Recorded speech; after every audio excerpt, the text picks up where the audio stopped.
2 दिन की आई हुई मुझे कह रही है मम्मी जी प्रेम के लिए वर्किंग लड़की लानी चाहिए। वर्किंग रुक रुक हंसने दे मुझे।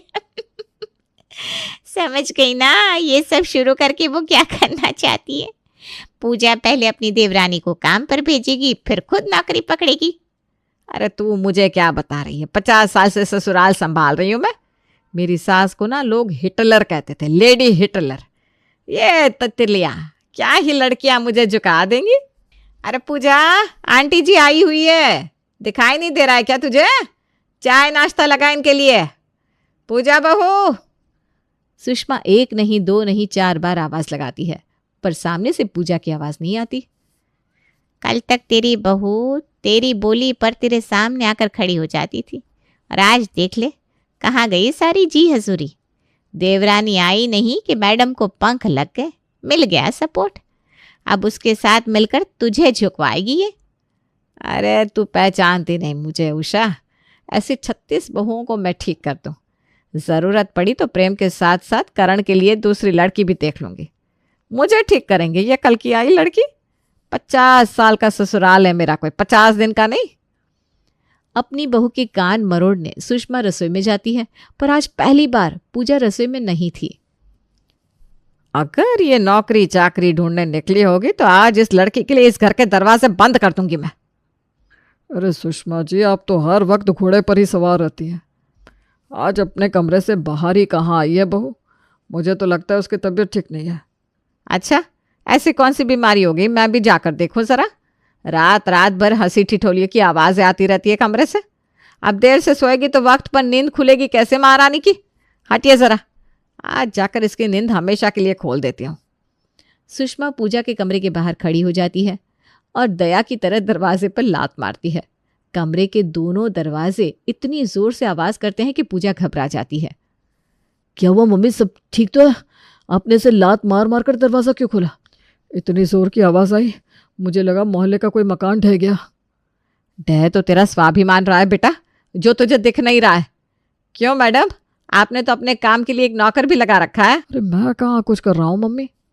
बीवी आराम से बिस्तर पर लेटी हुई है, पति हाथ में पानी का गिलास लिए नौकरों की तरह खड़ा हुआ है कि मालकिन नींद से जागिए और अपने फूलों जैसे कोमल पैरों को इस कठोर धरती पर रखने का कष्ट कीजिए। मम्मी आप बात गलत लेकर जा रही हैं। वो क्या ना, कल रात से ही पूजा को बुखार है, तो मैं बस उसे दवाई दे रहा था। दवाई ली है मैंने मम्मी जी, बस 5 मिनट में नहाकर रसोई में आ जाती हूँ। पूजा फौरन नहाती है और रसोई में जाकर नाश्ता बनाना शुरू कर देती है। इस ससुराल में सर दर्द देने के लिए अगर सुषमा जैसी सास थी तो मन को तसल्ली देने पूजा के पास एक सहेली भी थी। सामने की खिड़की से पूजा को रसोई में देखकर प्रिया कहती है, कहाँ थी तू सुबह से? सुबह रसोई में नहीं आई तो मुझे लगा कहीं तू अपनी सास के 50 साल की ससुराल की एक्सपीरियंस के नीचे आकर दब तो नहीं गई। वही समझ प्रिया, 2 मिनट भी हंस बोल नहीं सकता आदमी इस घर में, और ऐसे घर में मम्मी जी अब दूसरी लड़की को मुर्गा बनाकर लाना चाहती है। मैं नहीं चाहती बेचारी किसी लड़की की लाइफ बर्बाद हो। 2-2 रुपए के लिए तरसना पड़ता है मुझे यहाँ। अरे तो तू वर्किंग लड़की ले आना। वही तो चाहती हूँ मैं कि कम से कम वो बाहर जाए, जॉब करे, खुद सेल्फ डिपेंडेंट रहे। बाकी खाने का क्या है वो तो मैं संभाल ही लूँगी, पर मम्मी जी ना ये भी नहीं होने देंगी। बहू खुद ही कमा कर खा लेगी तो सास को पूछेगा कौन। नाश्ता तैयार करके पूजा बाहर टेबल पर लगाती है। अभी तबीयत कैसी है बहू? अगर तबीयत ज़्यादा ख़राब लगे तो जाकर आराम कर लेना। दोपहर का खाना मैं राम भोजनालय से ले आऊँगा। हाँ भाभी, इनफैक्ट आपको ब्रेकफास्ट बनाने की भी ज़रूरत नहीं थी, मैं ब्रेड बटर तैयार कर देता। बाप रे बाप, इस घर में तो सब नौकर बनने को तैयार बैठे। इससे अच्छा ससुराल कहाँ मिल पाता तुझे बहू। अब तो बस प्रेम के लिए लड़की फाइनल करनी है। मैं क्या सोच रही थी प्रेम के पापा की 10 लड़कियों को देखने में वक्त जाएगा। उससे अच्छा वो प्राची का बायोडेटा नहीं आया था क्या हमारे पास? वो जो 12वीं तक पढ़ी है मम्मी जी। हाँ, मैं सोच रही हूँ उसे ही जाकर अपने प्रेम के लिए फाइनल कर दो। पर प्रेम ने उस लड़की को देखा भी नहीं है मम्मी। हाँ तो क्या हो गया, तेरे पापा ने तो मुझे मेरी मांग भरते वक्त देखा था। नहीं चली क्या शादी? 50 साल हो गए ससुराल में मुझे। शादी के बाद वक्त ही वक्त रहता है एक दूसरे को जानने परखने का। जो लड़का लड़की शादी के पहले ही एक दूसरे को जान लेते हैं ना, उनके पास शादी के बाद बात करने के लिए कुछ रह ही नहीं जाता। और जहाँ तक रही उसके कम पढ़े लिखे होने की बात, तो शादी के बाद हम उसे कोर्ट में केस लड़ने तो भेजने वाले नहीं। पूजा भी ग्रेजुएट है, क्या काम आया ग्रेजुएशन, आखिर तो रसोई ही संभालनी पड़ी ना इसे। कम पढ़ी लिखी रहेगी तो ज्यादा दुनियादारी में दिमाग लगेगा नहीं। अपना शासन बनाए रखने के लिए सुषमा प्राची के परिवार वालों को फोन कर इस रिश्ते के लिए हाँ कर देती है। और सिर्फ हाँ नहीं करती, 5 दिन के अंदर अंदर ही शादी की तारीख भी निकलवा लेती है। यहाँ प्रेम और प्राची के फेरे हो रहे थे, वहाँ कमरे में लेटी हुई पूजा का दिल रो रहा था। मम्मी जी जानती है कि मेरी तबीयत खराब है और ऐसे में मैं शादी को रोकने के लिए कुछ ज़्यादा कर नहीं पाऊंगी, इसीलिए उन्होंने तुरंत शादी पक्की कर दी। मुझे माफ़ करना भगवान, एक लड़की के साथ गलत होता देखकर भी मैं इस शादी को रोक नहीं पाई। प्राची और प्रेम की शादी संपन्न हो जाती है और बहू बनकर प्राची सुषमा के घर आ जाती है। पूजा जैसे ही आरती की थाली लेकर नए जोड़े की आरती करने जाती है, सुषमा उसे रोक देती है। तुम्हारी तबीयत खराब है ना पूजा, तुम शायद भूल गई हो, मैंने तुम्हें कुछ दिन प्राची से दूर रहने को कहा था, पर क्यों आई तुम कमरे से बाहर? हैं? जाओ आराम करो। हाँ बेटा जाओ।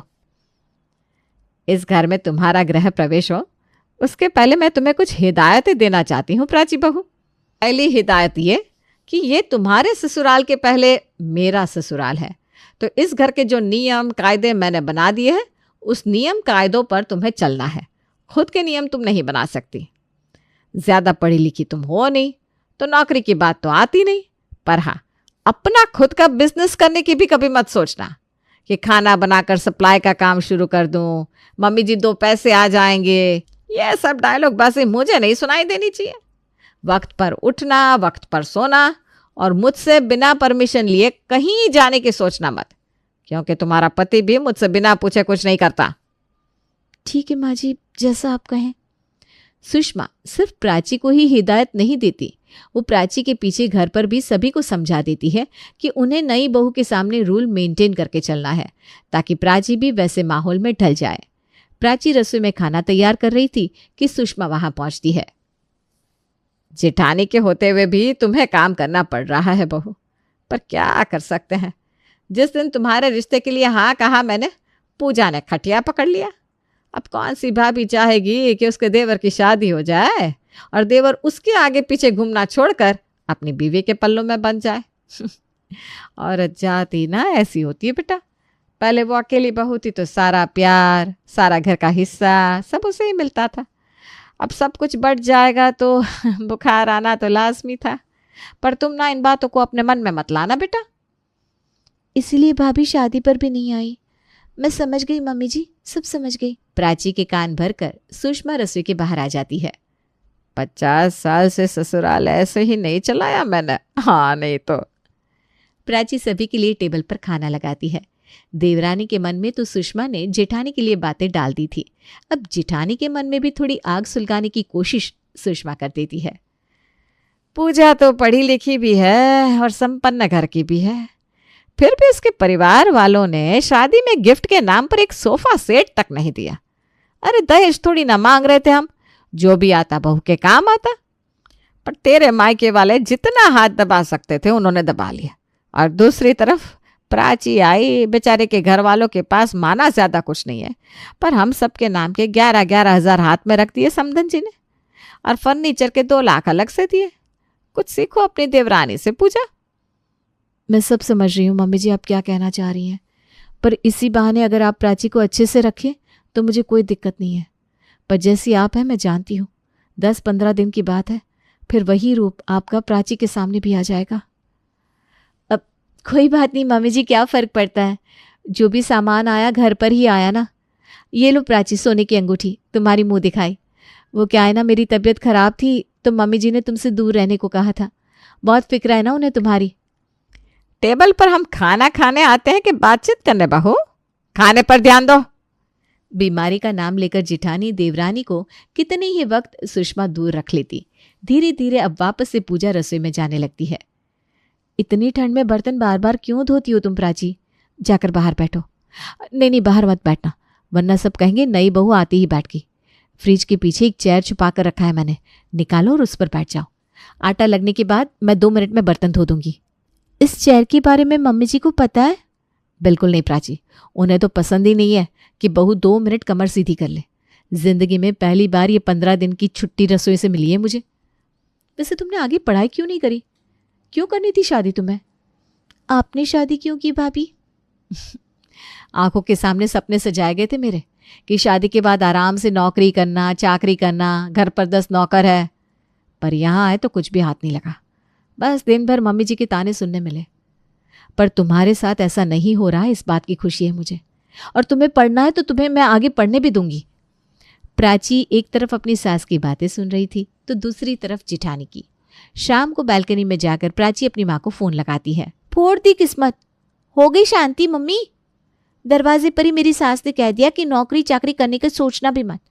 तुम्हें दिख रहा था बड़ा सा घर, अच्छी खासी प्रॉपर्टी, मार्केट में बड़ा सा दुकान, पर रियलिटी ये है कि दोनों बेटे माँ के सामने चू तक नहीं कर सकते क्योंकि मम्मी जी उन्हें जायदाद से निकाल देंगी। अरे मैं तेरी किस्मत क्यों फोड़ूंगी बेटा? तूने ही अपने बायोडेटा में MBA छुपाकर 12वीं पास लिख दिया था, फिर भी समधन जी ने रिश्ते के लिए हाँ कर दी। ये तो तेरी किस्मत है ना। तूने तो अपना खराब इंप्रेशन डालना चाहा, पर उन्हें तू ही पसंद आई। और कितने दिन ही नौकरी कर लेती तू, आखिर में बच्चा और घर ही संभालना पड़ता है औरत को। मेरी सास तो मुझे सब्जी भी खाने को नहीं देती थी, चटनी के साथ रोटी खाती थी मैं।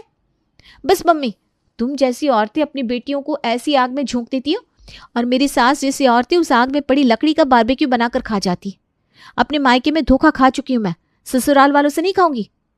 प्राची अपना दिमाग लगाना शुरू करती है और अपनी सास के साथ अपने रिश्ते और मजबूत करने के लिए उनके पास आती है। आप भाभी से अपने कमरे की सफाई करवा लेती है मम्मी जी, पर मुझसे नहीं करवाती। क्यों ऐसा मम्मी जी? आपको मुझ पर विश्वास नहीं है क्या? अरे तू तो मेरी सबसे प्यारी बहू है बेटा, तुझे ऐसा क्यों शक होने लगा? यह पकड़ मेरे अलमारी की चाबी, मैं यहीं बैठी हूँ, जा जरा अलमारी साफ कर दे।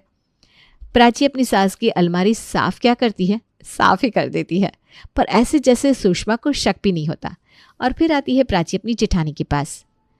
मम्मी जी की उम्र तो 55-56 साल की है भाभी, तो फिर ये 50 साल की ससुराल का नियम आया कहाँ से? वो तो बस कहने की बात है प्राची। मम्मी जी 5 साल की थी जब बाजू वाले घर पर रहने आई थी। बचपन से यहाँ आना जाना था। उसके बाद वो बन गई नर्स। नर्स बनने के बाद उनकी पहली पेशेंट उनकी होने वाली सास बनी। यही उनका इलाज करते करते मम्मी जी का रहना भी यहीं होने लगा। तब शायद पापा जी बाहर रहते थे। फिर मम्मी जी की माँ रिश्ता लेकर आ गई और शादी होकर ऑफिशियली मम्मी जी यहाँ आ गई। लोगों को पढ़ाई करने से मना करने वाली मेरी सास खुद एक नर्स थी और अपने पेशेंट के घर में ही डाका डाल दिया मम्मी जी ने। फिर अगर बहू डाका डाले तो गलत नहीं है भाभी। वैसे मैं क्या कह रही थी कि भाभी अपनी दुकान किसके नाम पर है? जो कुछ है सब मम्मी जी के नाम पर ही है। पापा जी से सारी प्रॉपर्टी मम्मी जी ने अपने नाम करवा ली थी। मम्मी जी से सब कुछ मैं अपने नाम करवा लूँगी। 5 महीने का ससुराल है मेरा, और ये 5 महीने का ससुराल 50 साल के ससुराल पर भारी ज़रूर पड़ेगा मम्मी जी। दुनियादारी की सारी बातें छोड़कर प्राची दिन रात अपनी सास के आगे पीछे चक्कर काटती रहती। यहाँ तक कि एक रात वो अपना तकिया चादर लेकर अपनी सास के कमरे में आ जाती है।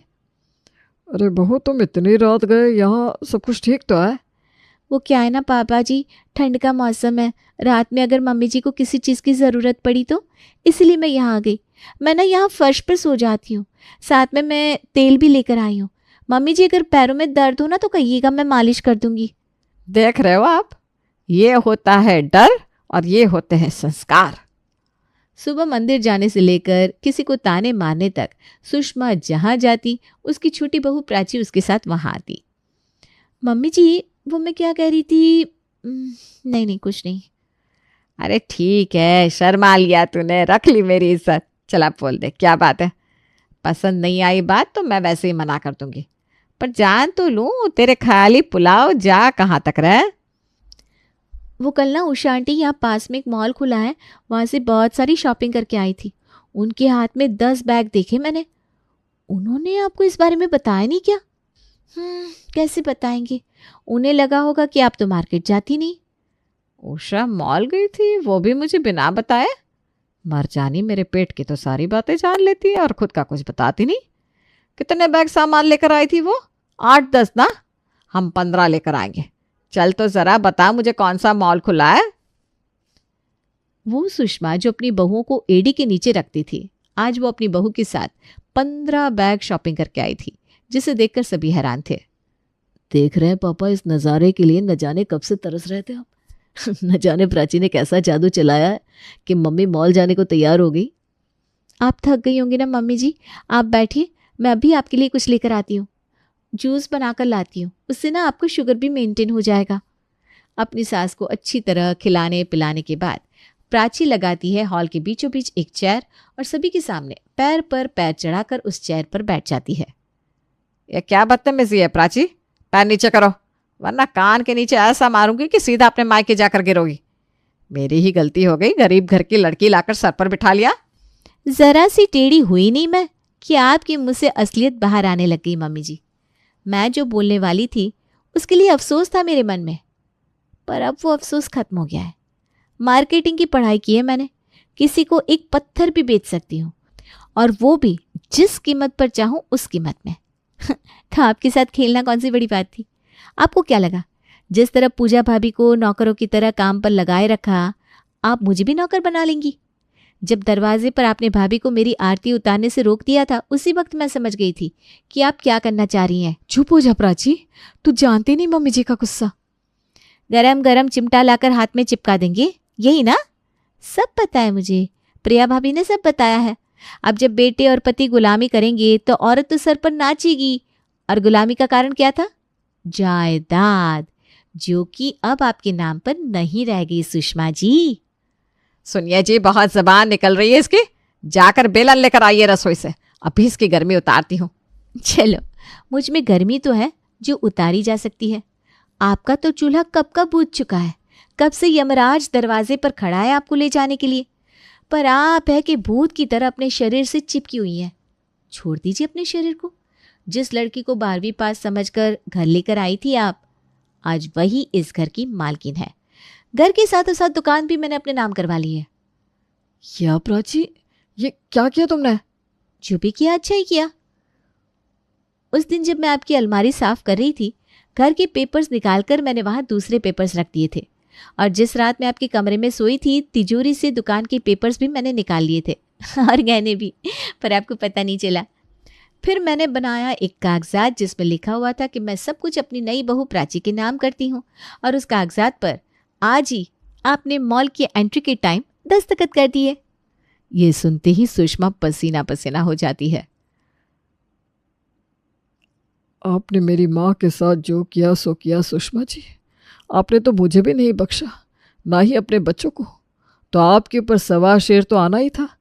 50 साल का आपका एक्सपीरियंस बेकार हो गया सुषमा जी। वो भी 5 महीने के एक्सपीरियंस के आगे। प्राची सब कुछ अपने हाथ में लेने के बाद एक रियल लीडर का काम करती है और अपने घर वालों को बेकार के प्रेशर से आज़ाद कर घर चलाने लगती है।